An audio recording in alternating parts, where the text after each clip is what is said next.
Hola, ¿cómo están? Muy buenas noches y bienvenidos a Cadena Nacional. El día de hoy queremos conversar respecto al resultado de las elecciones en Perú y todas las implicancias que este proceso ha tenido. Para eso nos acompaña el día de hoy el analista internacional Libardo Buitrago. ¿Cómo estás, Libardo? Bienvenido nuevamente, que nos acompañaste la semana pasada, pero ahora ya tenemos resultados prácticamente listos en mano.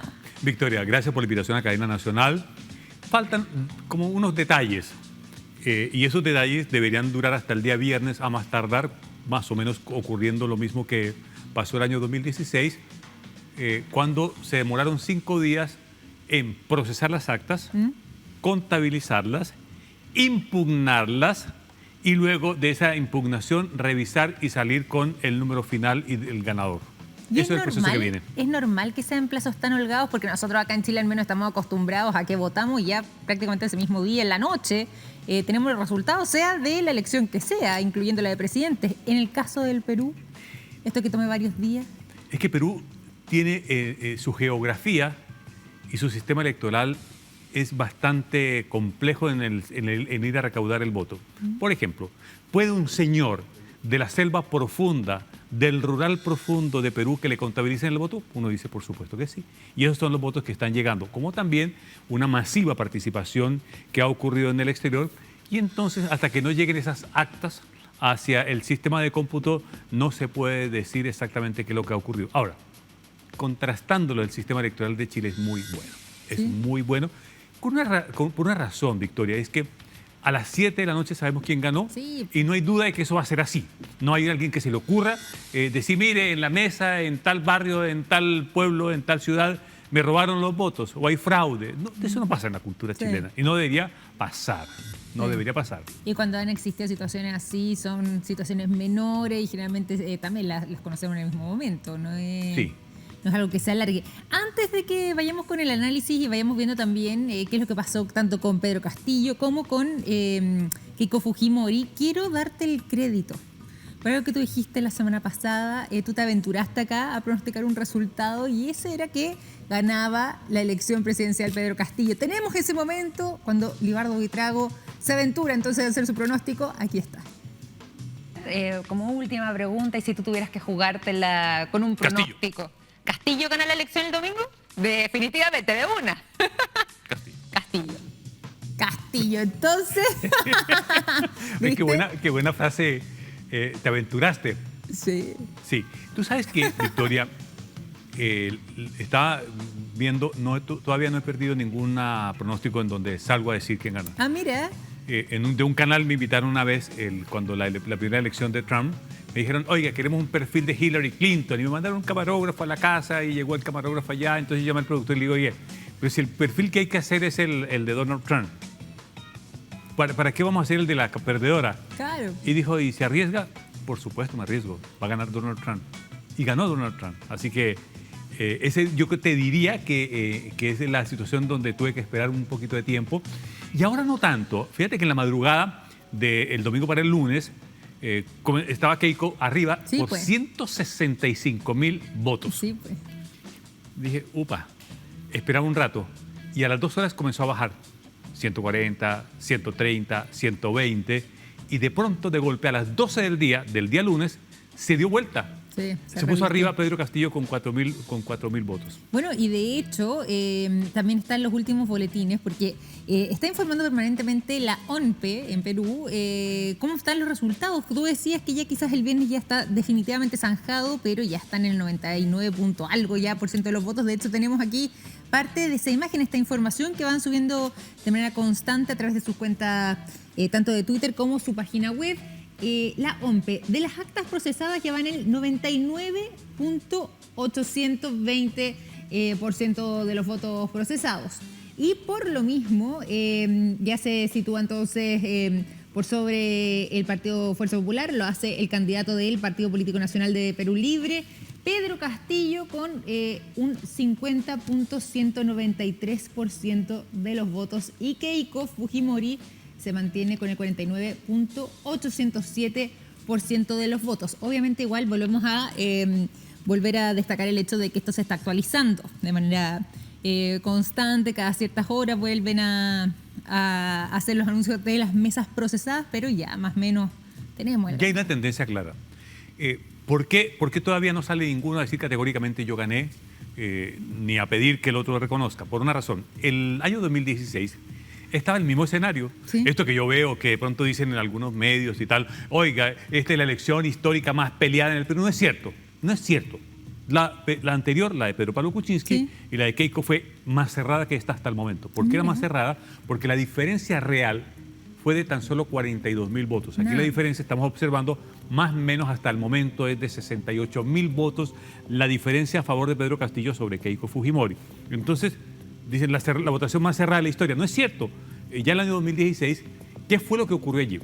Que cuando se mantuvo este número, la Oficina Nacional fue entregando consistentemente hasta que ya el día viernes se dijo, mire, revisadas las objeciones generales que se hicieron, no hay cambio sustantivo. Y Keiko no le quedó más que en una conferencia de prensa reconocer que Pedro Pablo Kuczynski había ganado por 42.000 votos y decir que ya se colocaba en un rol de oposición constructiva. Pero tú dijiste que acá no hay ningún candidato que se haya rogado el hecho del triunfo, pero de todas maneras Pedro Pablo Kuczynski, perdón, me fui al pasado, ¿viste? Pedro Castillo hizo una especie de autorreconocimiento del triunfo y lo dijo en las siguientes declaraciones que vamos a revisar, donde él ya prácticamente se da por ganador. Eso también generó respuestas y de hecho ya estamos hablando de parte al menos de la candidata Fujimori de una posibilidad de fraude. Quiero que analicemos eso, pero antes entonces vamos con estas declaraciones que hizo hace algunas horas atrás Pedro Castillo.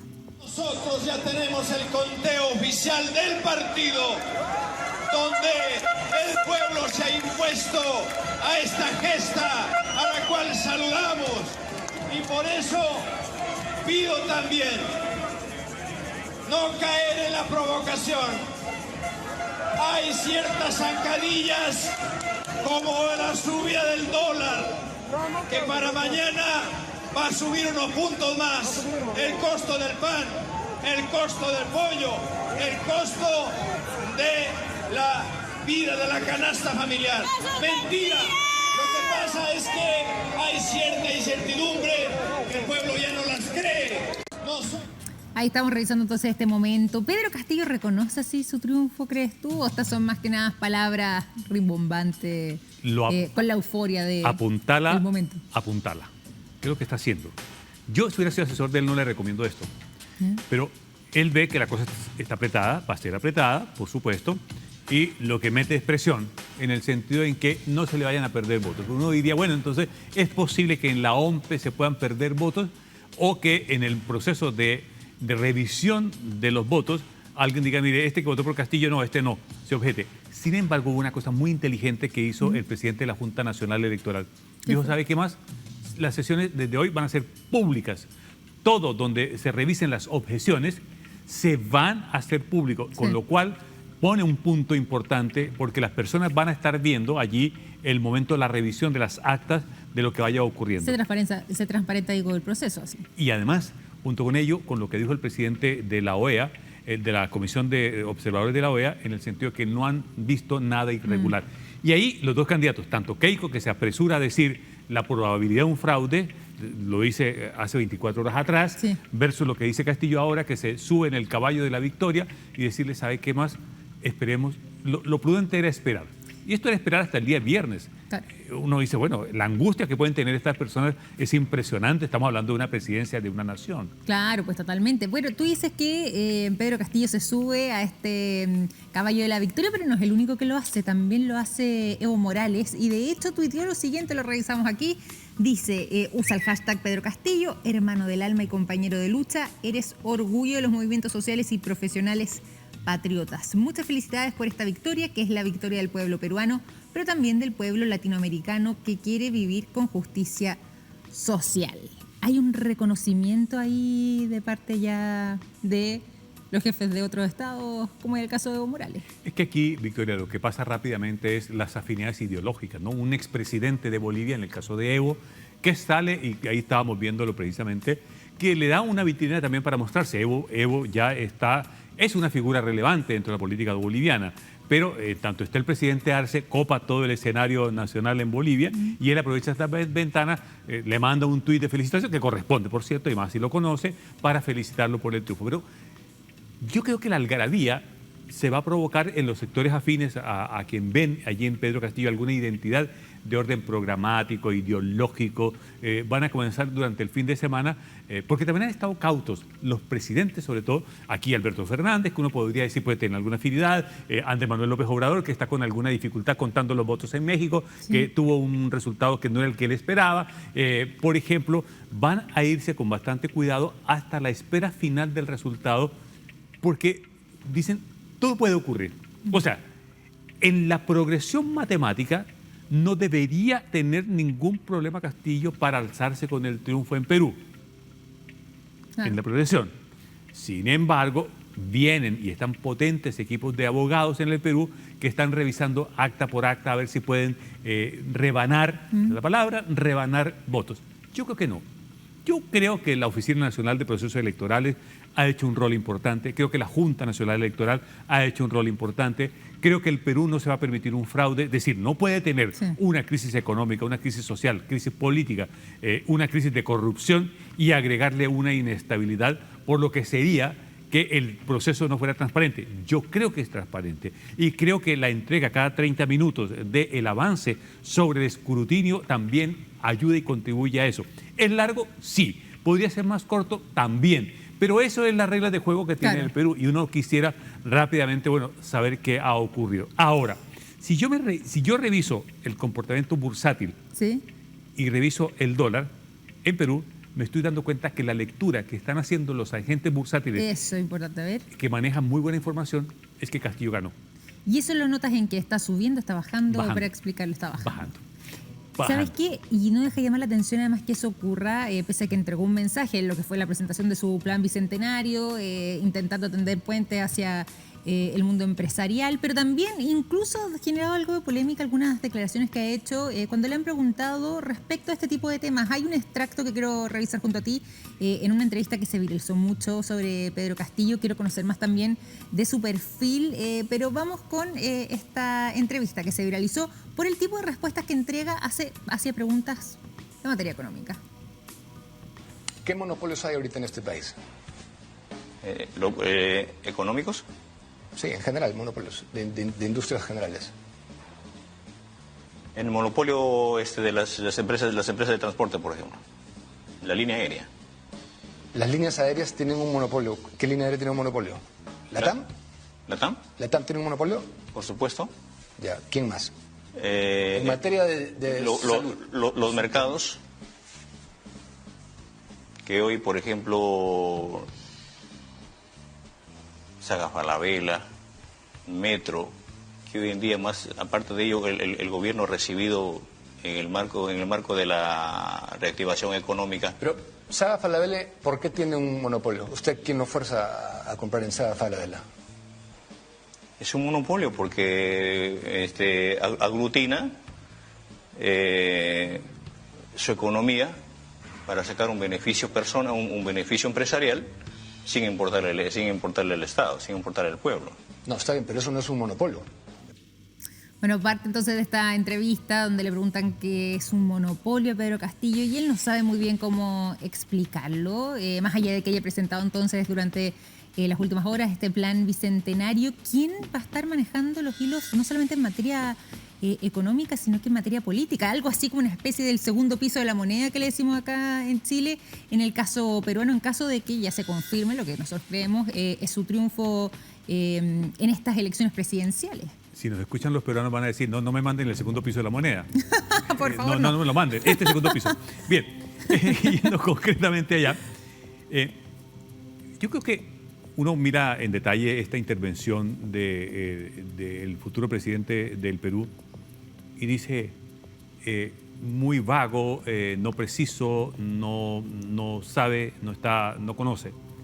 Pero de ahí a tildarlo de ignorante, yo no lo tildaría ignorante. Muy bien. No, yo creo que es una distinción importante. Es una persona inteligente. Mire dónde he estado. Si no fuera inteligente, no habría dado con el toque de teclas para llegar y postularse y ser un candidato. Tiene una inteligencia, es un profesor, tiene que tener alguna preparación. Sí. Pero para estos temas sofisticados de este lado, no la tiene. No tiene preparación. Pero ahí es importante el equipo. Sí. ¿Con quién va a ser equipo, Pedro Castillo? Él tiene que buscar, y de acuerdo a esto, ya tiene preparado un equipo más o menos técnico que puede, y esto te lo digo, el día lunes, si el lunes, cuando abra la bolsa, se va a pegar una caída impresionante y el dólar igual. Porque cualquiera que sea el equipo técnico va a tener una mirada respecto a qué es lo que van a hacer cuando llegue al poder.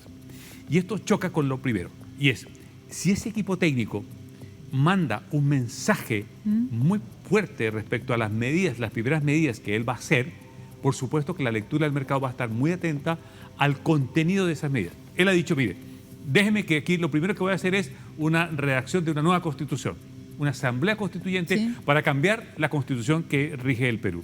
Bueno, eso es un cambio importante.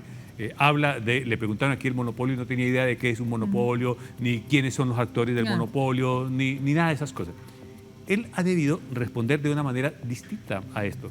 Mire, aquí lo importante no es el monopolio, es cuánto afectan los monopolios al Perú. ¿Qué es eso lo que yo vengo diciendo? Bueno, claro, no soy asesor. Tener ese manejo político y comunicacional para lograr salir de esos momentos más incómodos y no necesariamente entrar en el área chica de una conversación que puede ser mucho más técnica, como mencionaba. El periodista se preparó para eso, para preguntarle en el entendido de que de pronto lo iba a cazar. Y aún cazándolo, y aún haciéndolo notar que divagó y se iba allí de manera gaseosa, porque no sabía cómo era la respuesta, aún así lo votaron a favor. Entonces aquí viene una pregunta muy importante, Victoria, y es ¿por qué, con esas consideraciones, por qué terminan votando a favor de Pedro Castillo? ¿Qué es el efecto que provoca un número, que la mitad de peruanos termine votando este proyecto político? Y yo creo identificar a lo menos 3 grandes corrientes. La primera es lo que hablábamos el jueves pasado, el antifujimorismo, que fue y votó por él. Segundo, Pedro Castillo encarna de cierta manera un castigo desde la periferia hacia la metrópoli, también que lo hemos puesto en perspectiva.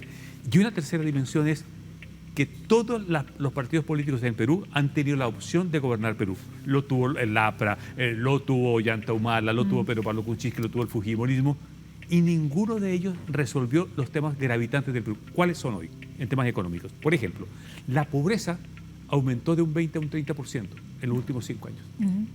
El trabajo informal... Sí, pues que es una realidad en Perú aún más alta que en nuestro país. 72%, la informalidad, que significa que la gente que estaba ganándose la vida fuera del trabajo formal. La caída económica producto de la pandemia. Entonces, cuando tú tienes esas cifras en la mesa, dices, ¿sabes qué más? De pronto este señor, aunque no sepa de economía, se va a hacer asesorar por alguien, va a traer algunos expertos, alguna gente, y con él, y le apuesta a eso. Claro. La respuesta de este voto es a eso. Porque si uno dijera, ¿quién tiene mejor equipo? Es indudable que de pronto Keiko tenía mejor equipo.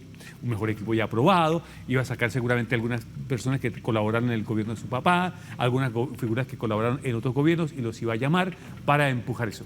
Pero no fue lo suficientemente, el equipo no logró ser lo suficientemente disuasivo a la hora de contener el voto a favor de Pedro Castillo. Claro. Y esta frase que dice... cuando hace la presentación del Plan Bicentenario, además también buscando incentivar la inversión, tanto nacional como extranjera, él dice, más Lula, menos Chávez. ¿Qué lectura se le puede dar a esa...? Que ahí sí le dijeron bien.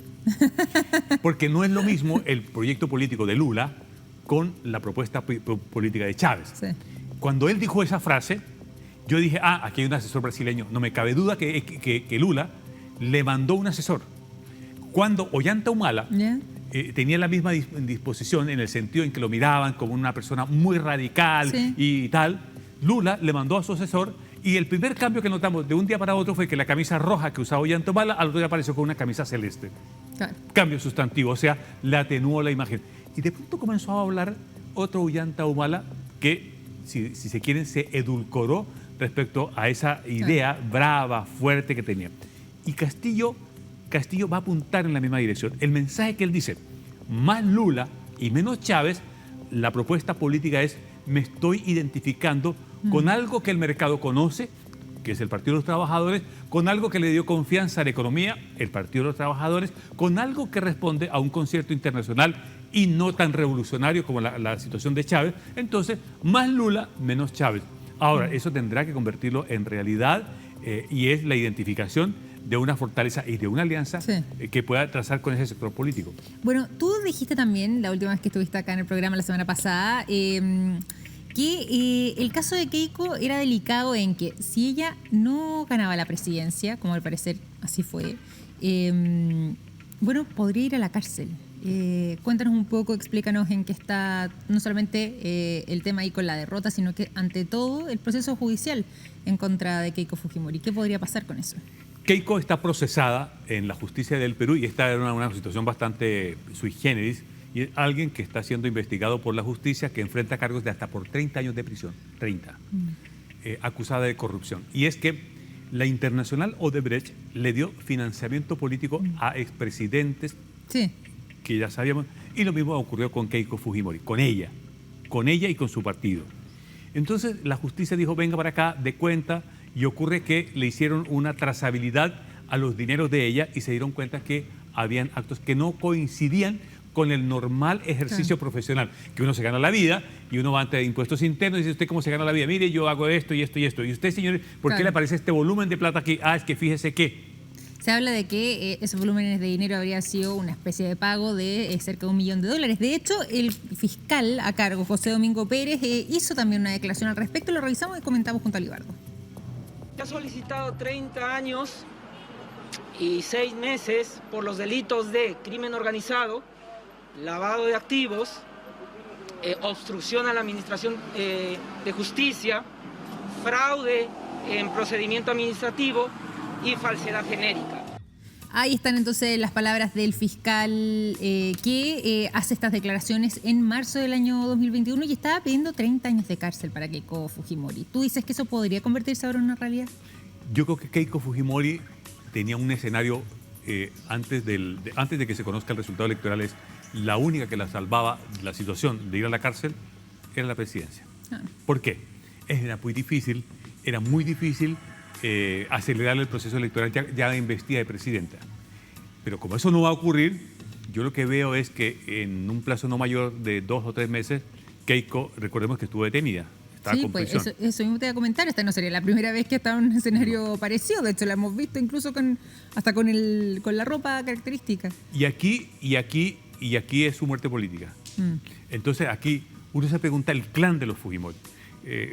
Porque está Kenji, su hermano, sí, que también ha sido un desastre en cuanto a que esta familia se ha dividido profundamente ya lo ocurrido con el papá, con Alberto Fujimori y su esposa, luego Keiko con Kenji. Por lo tanto, el heredero puro del Fujimorismo debería quedar Kenji a este escenario. La pregunta es, ¿Kenji será el próximo candidato en la próxima elección? Y te lo anticipo, Kenji Fujimori será el próximo candidato a la presidencia del Perú. Mira, con estos vaticinios que no haces tú, vamos a dejar grabado ese momento porque posiblemente así sea. Pero de todas formas, por lo mismo, ¿en qué podría quedar toda esta situación ahora para ir finalizando? Porque ya nos van quedando los últimos minutos de este bloque. ¿En qué podría quedar toda la situación judicial para que Fujimori, y además este alegato que hace ella de fraude electoral, ¿tiene pie una acusación de ese tipo? El fraude electoral, hasta el momento en que estamos conversando, no he encontrado una prueba fehaciente para decir que ella tiene razón. No hay. Da la impresión de que el que alega fraude electoral muchas veces es el que pierde. Lo digo por el caso de Donald Trump específicamente, que lo vimos en las elecciones a la presidencia, también las recientemente realizadas, donde hizo acusaciones de ese estilo, pero finalmente se comprobó que quedaba en nada. Y lo segundo, respecto al futuro de ella, va a tener que comparecer ante la justicia y el escenario se le ve muy oscuro. Cuando tú tienes cinco acusaciones de 5 delitos, que en el Perú la sumatoria da 30 años, yo creo que el destino de ella va a ser un destino de cárcel, así sea. Y fíjate con todo que los políticos del Perú no aprenden, y es que saben que están investigando, que hay detenidos expresidentes que les han dictado orden de detención, salvo el señor Toledo, que está en los Estados Unidos a la espera de que lo extraditen. Pero Alejandro Toledo, Ollantumala, Pedro Pablo Kuczynski, el señor Alan García, que se suicidó antes de que lo llevaran detenido. Yo pensaría que en algún momento los dirigentes políticos del Perú tienen que pensar que no pueden dejarse sobornar, ni puede la corrupción imponerse, porque en algún momento los vuelven a detener y se va a ese círculo tan terrible que es, mire, para ser preso hay que pasar por la presidencia del Perú. Mira, vamos a ver qué es lo que ocurre con eso. Vamos a quedarnos con esas frases además también tan poderosas, Libardo Buitrago. Te queremos agradecer por habernos acompañado en este capítulo de Cadena Nacional. Tenemos que ir finalizando esta conversación, pero como siempre muy explicativo y muy agradable también tener esta conversación contigo. Gracias, Victoria, y un abrazo gusto para mí estar nuevamente en Cadena Nacional y contigo. Nosotros encantados también de tenerte. Tenemos que hacer una pequeña pausa comercial. Regresamos brevemente después de hacer este pequeño corte. Ya volvemos con más programa.